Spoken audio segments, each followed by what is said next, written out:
नमस्कार, मैं हूं स्नेहा और आप देख रहे हैं दी एज लीगल। यहाँ हम आपको कानून से जुड़ी जटिल बातों को आसान भाषा में समझाते हैं ताकि आप अपने अधिकारों को ठीक से जान सके और एक जागरूक नागरिक की तरह उनका इस्तेमाल कर सके।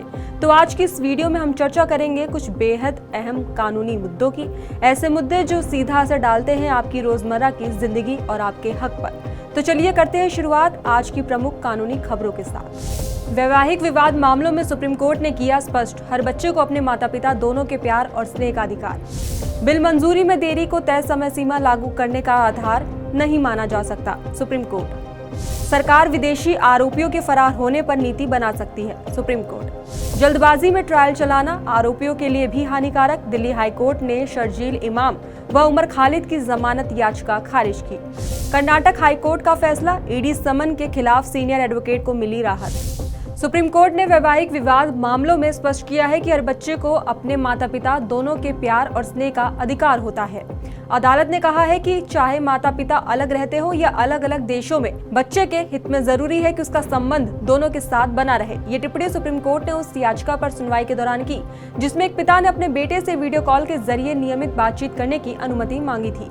ये 9 साल का बच्चा फिलहाल अपनी मां के साथ आयरलैंड में रह रहा है। जस्टिस विक्रमनाथ और जस्टिस संदीप मेहता की पीठ ने पिता की याचिका स्वीकार की और कहा कि पिता की मांग वाजिब है क्योंकि बातचीत का मौका न मिलना बच्चे को पिता के स्नेह, मार्गदर्शन और भावनात्मक सहयोग से वंचित कर देगा। अदालत ने यह भी माना कि माता पिता के बीच मतभेद चाहे कितने भी गहरे और लंबे हो, बच्चे को इस संघर्ष का शिकार नहीं बनने देना चाहिए। तो वहीं अगली खबर है, सुप्रीम कोर्ट में राष्ट्रपति के संदर्भ में जारी सुनवाई के छठे दिन एक अहम टिप्पणी सामने आई। अदालत ने कहा कि अगर विधेयकों को मंजूरी देने में कभी कभी देरी होती है तो इसे आधार बनाकर राज्यपाल या फिर राष्ट्रपति के लिए कोई सामान्य समय सीमा तय नहीं की जा सकती।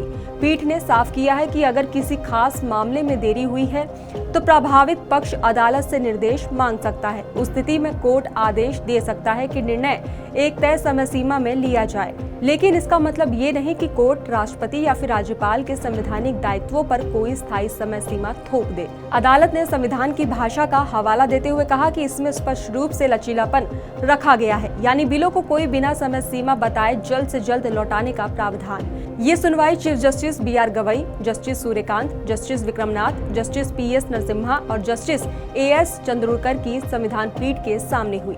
सुनवाई के दौरान सीनियर एडवोकेट अभिषेक मनु सिंघवी ने दलील दी कि कई बार राज्यपाल लंबे समय तक विधेयक अटकाए रखते हैं, इसलिए 3 महीनों की सीमा जो पहले एक पीठ ने तय की थी उसे कायम रखना जरूरी है। इस पर अदालत ने पूछा कि क्या आर्टिकल 142 के तहत राष्ट्रपति और राज्यपाल की संवैधानिक शक्तियों पर सीधे फॉर्मूला थोपना व्यवहारिक है।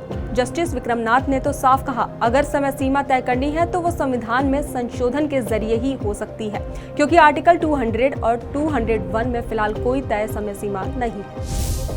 तीसरी खबर है, सुप्रीम कोर्ट ने हाल ही में एक मामले में फैसला सुनाया जिसमें एक नाइजीरियाई नागरिक जो साइबर धोखाधड़ी के आरोप में था, जमानत की शर्तें तोड़कर भारत से भाग गया। कोर्ट ने इस विदेशी आरोपी की मौजूदगी सुनिश्चित न कर पाने के कारण जमानत रद्द कर दी। साथ ही केंद्र सरकार को सुझाव दिया है कि वो ऐसी नीतियां बनाए ताकि विदेशी नागरिक अपराध करने के बाद भारत से भाग न सके। यह मामला 2019 में शुरू हुआ जब आरोपी पर धोखाधड़ी और अन्य अपराधों के तहत FIR दर्ज की गई थी। झारखंड हाईकोर्ट ने आरोपी को 2022 में जमानत दी थी, लेकिन उसने जमानत की शर्तें तोड़ी और फरार हो गया। कोर्ट ने इस बात पर चिंता जताई कि ऐसे कई विदेशी आरोपी भारत से भाग जाते हैं और भारत में उनकी कड़ी कानूनी कार्रवाई करना मुश्किल हो जाता है। इसके बाद केंद्र सरकार ने कोर्ट को गृह मंत्रालय के निर्देशों से अवगत कराया, जिसमें विदेश के साथ कानूनी सहयोग के लिए कुछ नियम बनाए गए हैं। कोर्ट ने केंद्र सरकार को ये निर्देश दिया कि राज्य सरकार के साथ काम करे ताकि आरोपी को वापस लाया जा सके। दिसंबर 2024 में आरोपी की जमानत रद्द कर दी गई थी। केंद्र सरकार तथा राज्य सरकार से आवश्यक कदम उठाने को कहा गया था। तो वहीं 26 अगस्त 2025 को कोर्ट को सूचित किया गया कि भारत के विदेश मंत्रालय ने नाइजीरियाई अधिकारियों को पत्र भेजा है, लेकिन चूंकि भारत और नाइजीरिया के बीच कोई द्विपक्षीय प्रत्यर्पण संधि नहीं है, इसलिए आरोपी को वापस लाने की संभावना कम है। इस स्थिति में सुप्रीम कोर्ट ने मामला निपटा दिया और केंद्र को खुला अधिकार दिया है कि वो ऐसी उपयुक्त नीति बनाए ताकि भविष्य में विदेशी नागरिक भारत में अपराध करके भाग न सके और न्याय की प्रक्रिया को प्रभावित न करे। चौथी खबर है कि दिल्ली हाई कोर्ट ने एक मामले में सुनवाई करते हुए कहा कि दिल्ली दंगों की साजिश के मामले में मुकदमे को जल्दबाजी में चलाना किसी के भी हित में नहीं है। अदालत का मानना है कि इससे न केवल आरोपियों को बल्कि राज्य के अधिकारियों को भी नुकसान हो सकता है। न्यायमूर्ति नवीन चावला और न्यायमूर्ति शैलेंद्र कौर की पीठ ने बताया कि दिल्ली पुलिस ने इस मामले में 3000 पन्नों का आरोप पत्र और 30,000 पन्नों से ज्यादा इलेक्ट्रॉनिक सबूत जमा किए हैं। कोर्ट ने कहा है कि इतनी बड़ी और विस्तृत जांच के बाद मुकदमे की प्रक्रिया का धीरे धीरे आगे बढ़ना स्वाभाविक है। पीठ ने यह भी कहा कि जल्दबाजी में की गई सुनवाई किसी भी पक्ष के लिए हानिकारक होगी। अदालत को बताया गया कि मुकदमा इस समय आरोप तय करने पर बहस के चरण में है, जिससे ये साफ है कि सुनवाई आगे बढ़ रही है। आरोपियों के वकीलों ने दलील दी थी कि मुकदमे में देरी के कारण उन्हें जमानत मिलनी चाहिए, लेकिन अदालत ने इसे स्वीकार नहीं किया और उमर खालिद, शर्जील इमाम, मोहम्मद सलीम खान, शिफा उर रहमान, अतहर खान, मीरान हैदर, शादाब अहमद, अब्दुल खालिद सैफी और गुलशिफा फातिमा को जमानत देने से इनकार कर दिया है। इन सभी पर यूएपीए यानी कि गैर कानूनी गतिविधि रोकथाम अधिनियम के तहत आरोप लगाए गए हैं। अपने फैसले में अदालत ने खास तौर पर उमर खालिद के अमरावती में दिए गए भाषण का जिक्र किया। अदालत ने कहा कि यह भाषण अमेरिकी राष्ट्रपति डोनाल्ड ट्रंप की भारत यात्रा के समय दिया गया था और ऐसा बयान हल्के में नहीं लिया जा सकता है। कोर्ट ने यह भी माना कि शर्जील इमाम और उमर खालिद की भूमिका गंभीर है, क्योंकि उन्होंने सांप्रदायिक आधार पर भड़काऊ भाषण देकर बड़े पैमाने पर मुस्लिम समुदाय के लोगों को लामबंद करने की कोशिश की। अदालत ने कहा कि इस स्तर पर उनके खिलाफ मौजूद सबूत कमजोर नहीं माने जा सकते। और आखिरी खबर है, कर्नाटका हाई कोर्ट ने मनी लॉन्ड्रिंग मामले में बड़ी राहत देते हुए एडवोकेट अनिल गौड़ा के खिलाफ ईडी की कार्रवाई पर फिलहाल रोक लगा दी है। अदालत ने कहा कि जब तक इस अंतरिम याचिका पर विस्तार से फैसला नहीं आ जाता, तब तक ईडी कोई भी जबरन या फिर जल्दबाजी में कार्रवाई नहीं कर सकती। जस्टिस सचिन शंकर मागदुम की बेंच ने कहा कि इस मामले में दोनों पक्षों की ओर से विस्तृत दलीलें दी जा चुकी हैं और अब रिकॉर्ड व दलीलों का गहन अध्ययन जरूरी है।